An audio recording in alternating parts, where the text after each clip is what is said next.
Ciertamente, ha cambiado mucho, porque la Iglesia no es una sociedad muerta, no es un cuerpo muerto, sino vivo. Y como un cuerpo vivo, la Iglesia evoluciona en el tiempo, se adecúa a los nuevos tiempos.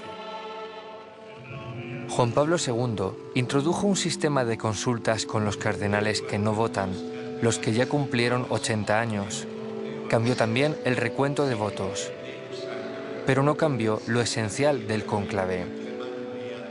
Cuando el maestro de las celebraciones pontificias dice: Extra omnes. Salgan los demás, somos testigos de un procedimiento cuyo resultado puede ser decisivo en nuestra historia.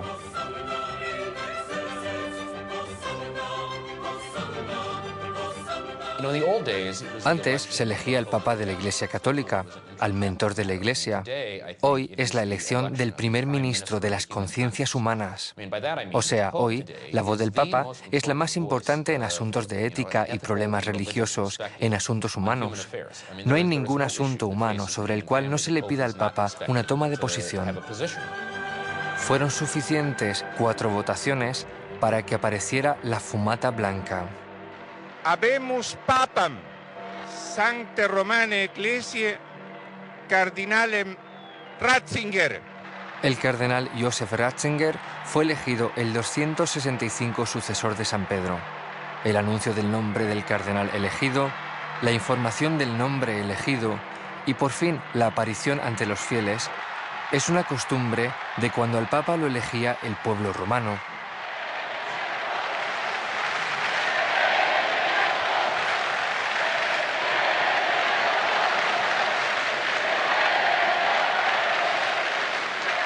El nuevo Papa con los cardenales. En un año se les unirán otros nuevos.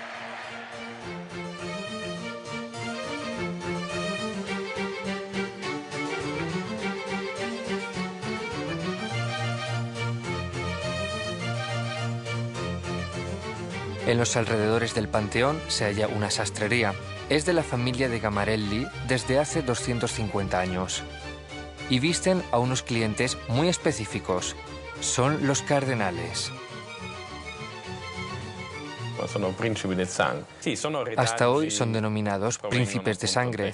Son detalles que provienen de una herencia de tradiciones laicas. Y querría añadir que la denominación se refiere también al color de púrpura, por la sangre del martirio. Es verdad que el colegio cardenalicio puede parecer una corte ligada al Papa. En este nivel son los príncipes de sangre, ligados al Santo Padre. La dignidad cardenalicia no tiene dimensión teológica. Ser cardenal no requiere ordenación. Se refiere a la administración de la Iglesia. Para obtenerla, son suficientes las órdenes sagradas. Hasta finales del siglo XIX podía ser cardenal un sacerdote o incluso un laico. El rey polaco Juan Casimiro fue cardenal. Giacomo Antonelli fue el último cardenal laico. Ha habido cardenales laicos, es decir, que no eran sacerdotes. Esto tiene raíces muy antiguas. Por ejemplo, el Papa, en el momento de la elección, por lo menos así era hasta el siglo IX, era sacerdote, porque en ese momento era consagrado obispo de Roma, porque el Papa es el obispo de Roma, y estaba prohibido a un obispo salir de su diócesis.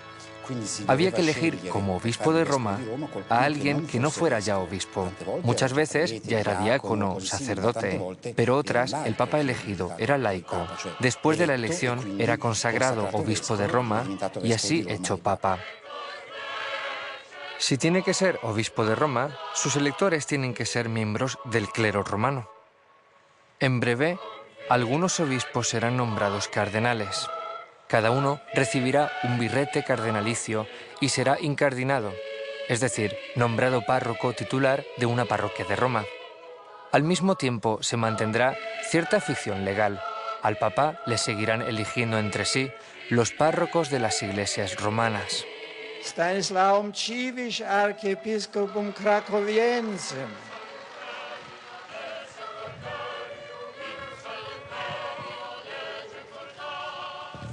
Ad honorem Dei omnipotentis et sanctorum apostolorum Petri et Pauli, tibi committimus titulum Sanctae Mariae di Popolo, in nomine Patris et Filii et Spiritus Sancti.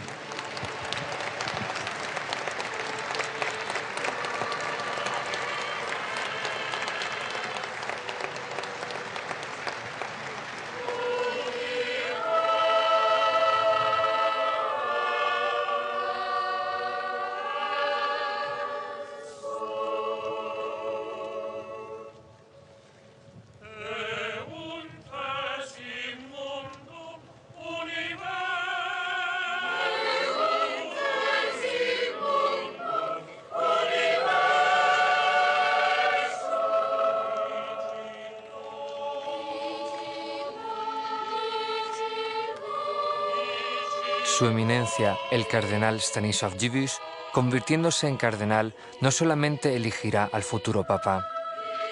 Será ahora uno de los 120 cardenales colaboradores más cercanos del papa, que junto con él dirigirán la Iglesia Católica, dirigiendo las diócesis y las congregaciones de la Curia Romana.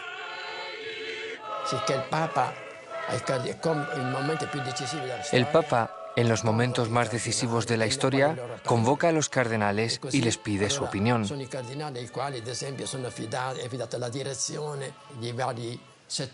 Los cardenales dirigen varios sectores de la Iglesia.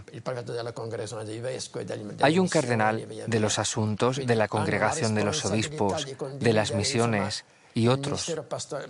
Han de participar de cerca en el ministerio de San Pedro. Es el Papa quien los nombra personalmente. Por supuesto, pide consejo, pero finalmente tiene plena libertad.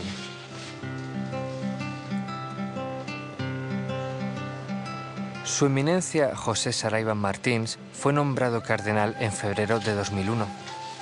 Antes, jefe de la Congregación para las Causas de los Santos. Es responsable de los procesos de beatificación y canonización. Es decir, él y su congregación crean a los beatos y santos de la Iglesia Católica.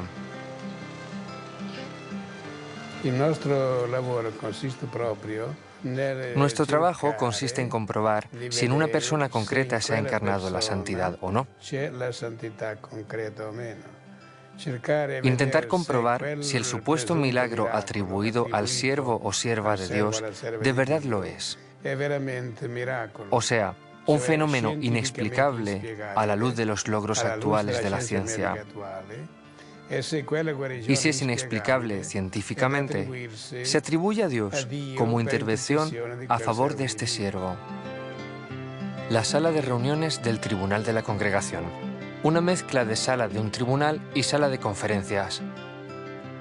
Como en cada tribunal hay defensores, abogado, juez. Se analiza con detalle los últimos 10 años de la vida del candidato.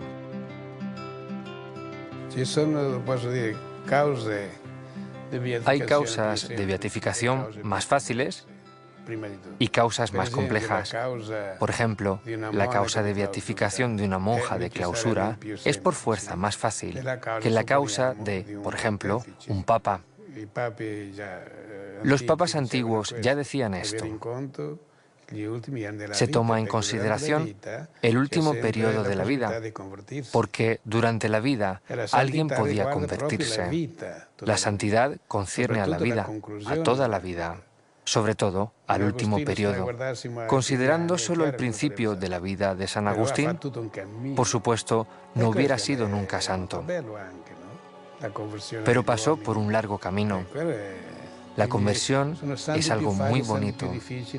Por eso hay santos más fáciles y más difíciles, considerando estos detalles.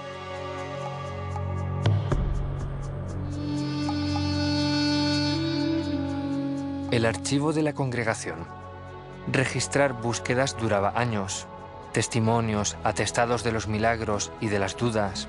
El trabajo del cardenal Saraiva Martins es hacer preguntas y buscar respuestas. La aclaración de las dudas y búsqueda de la verdad. Santos difíciles y fáciles, santos de hace siglos. Ignacio de Loyola, Catalina Emmerich, cuyas visiones inspiraron a Mel Gibson en La Pasión, y santos más cercanos, Santa Faustina Kowalska. Lo que tuvo lugar en el caso de Santa Faustina ocurrió también, por ejemplo, en el caso de Catalina Emmerich. Catalina Emmerich fue beatificada, pero hubo muchos problemas por la mala interpretación de las visiones que tuvo. Así, igualmente con Faustina. Está claro que es posible que un sacerdote u otra persona no crea en visiones. Es algo normal. Se tiene que estudiar en el texto y en el contexto, y así se llega a la conclusión de que las visiones eran verdaderas y que el que había negado o dudado se había equivocado. En la congregación dirigida por Saraiva Martins se busca y encuentra respuestas a las preguntas más importantes para la Iglesia. La pregunta sobre la santidad, su dimensión en nuestros tiempos, sobre su sentido. ¿Se puede ser santo en el siglo XXI? ¿Cómo se puede llegar a ser santo? Sobre todo, la cuestión es fácil. Uno llega a ser un santo siendo un hombre verdadero.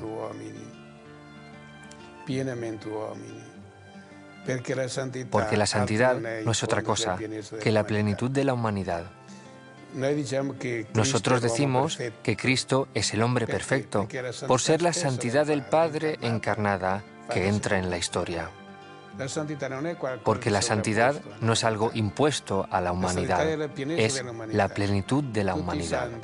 Todos los santos han sido profundamente humanos, las personas más humanas. Por eso, para llegar a ser santo, hay que procurar ser verdaderamente personas.